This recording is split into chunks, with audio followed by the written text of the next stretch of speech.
Welcome to Solvetic, your channel to always learn technology easily.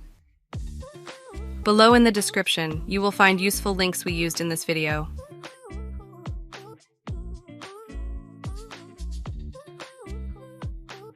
Today in Solvetic, we will see how to make an arrow grow in PowerPoint. Open your PowerPoint slide. From the Insert menu, open the Shapes option and click on the arrow.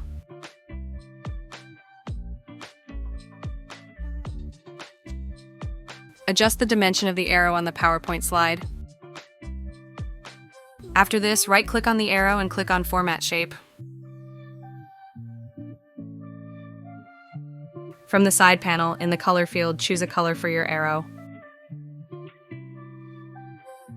Finally, from width, adjust the desired width for the arrow and you will be able to see this automatically in your presentation.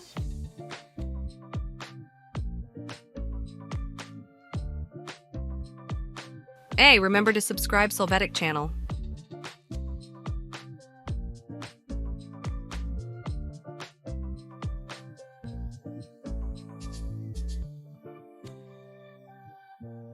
We hope it has been helpful for you.